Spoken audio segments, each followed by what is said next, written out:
Welcome to Black and Gold Digital Edition, a behind-the-scenes look at your Pittsburgh Steelers.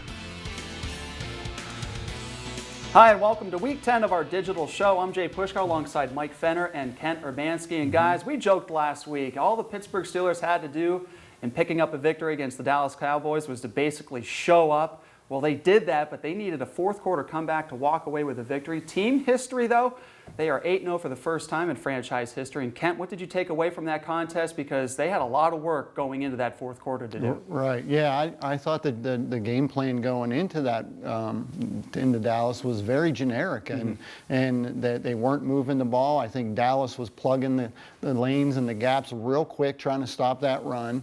And they were very successful at doing that. I think it threw the Steelers' game plan off. They really didn't even come out with any type of adjustment until the second quarter.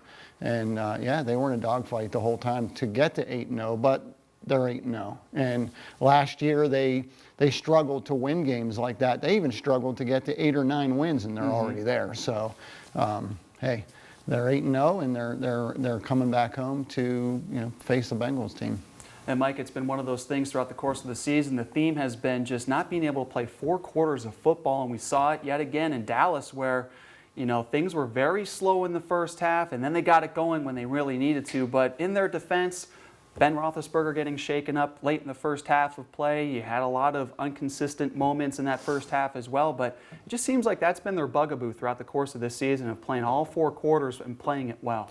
One reason they got off to a slow start was not only their inability to run the ball and follow that game plan, but how about the special teams from the Cowboys? They were pulling out all the stops. It felt like Jim Fossil should have got a game ball even in the loss because they ran the home run throwback kick return where they kind of looked like they faked an injury to get a guy open on the return there. The kicks and punts on the return side for Dallas, they pulled out all the stops because they knew they had to make some sort of difference-making play to stay in the game to pad that 13-0 lead. But like you said, once they got into a rhythm in that fourth quarter, the Steelers finally woke up. It wasn't too much of a deficit to overcome, but what a tough, gutsy effort by Ben Roethlisberger to stay in the game. Yeah. Late in the first half, after he goes down, he comes back out, throws the touchdown before the half, goes to the locker room, gets taken care of, and then, like he said, he does it for his guys, and he's a very unselfish team leader, a team captain, a guy that's always led this team to great things, and the fact that he was able to stay out there and gut it out was really great to see. Ken, how concerning is it late in the game, some of the decision-making that the coaching staff made too? I mean, there's moments during this winning streak that, they could really put the game away by just kicking a field goal, but yet they want to be gutsy and aggressive, and they go for it, and it backfires, and then all of a sudden, they're in a dogfight down to the very last play of the game. Right, and I don't agree with the decision to go for it there. I think if you're going to go for it, you're going to go for it to get points and not just a first down. So, points are going to put you up by 8 and force them to drive the length of the field to score 2 times. So I didn't like that call whatsoever, and Gilbert almost took them down and pulled it off once again, and the defense came up with a big stop. How many times they're going to get away with that, I don't know. I mean, they're going to face a little bit better quarterback, even though Joe Burrow is a rookie. I think he's a little bit better pedigree than what they saw in Dallas. So they better have a game plan to not put themselves in a position where it comes down to the last seconds of the game to win again. Yeah, the Steelers have been playing with fire for the last 3 weeks, but like Kent said, they're 8-0. So as long as they're walking away with victories, they'll take it. And guys, moving forward now, Cincinnati Bengals coming into town, and they're going to take on the Steelers at Heinz Field. And it's been a long time since the Steelers have even been able to play a home game. But, these are 2 franchises that absolutely don't like each other. I mean, we tend to say that too when the Baltimore Ravens and the Steelers match up as well. But this is a matchup that, yeah, even though they're 2-5-1, Cincinnati has been very, very good throughout the course of this season, at least being competitive in their games. And they've got a great rookie quarterback coming in with Joe Burrow and Mike.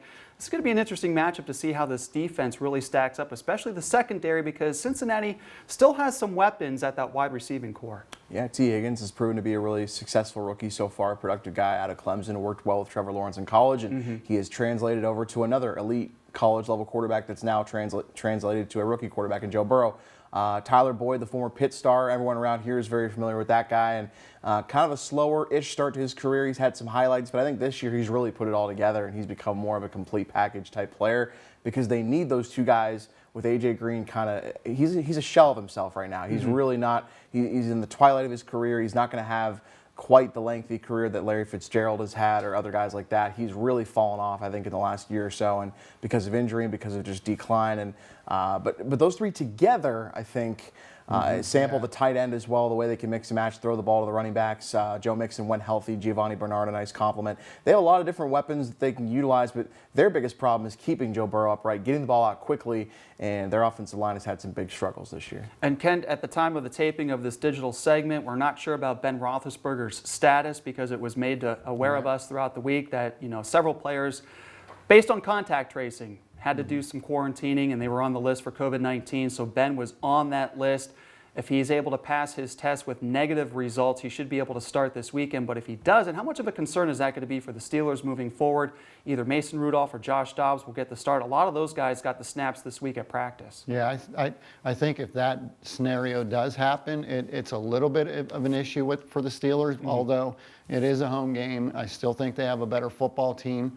But, now it gives the Bengals the opportunity to, make it a look at that offense that the Steelers have, make them one-dimensional with Mason Rudolph, because they know they've struggled running the ball. I think James Conner had less than 25 yards rushing against a Dallas Cowboys team that was supposedly susceptible to the run. So when they make them one-dimensional, make Mason Rudolph, who's coming cold off the bench, beat him through the air, I think that could cause a problem for Pittsburgh. Do you think even dating back to last year when Mason Rudolph did get the start at Cincinnati, he struggled and they brought Devlin Hodges into the game? Do you think that could be a factor as well? Yeah, just because, they're not getting the reps. Ben's been playing this whole season. They're not getting first-team reps. So, whoever comes in for Pittsburgh, they're going to be asked probably to manage the game and not give it away. So, that's going to put pressure on the defense to come up with big plays to give them field position. And, anytime you play a backup quarterback, and you're seeing that in Dallas right now, it affects the team.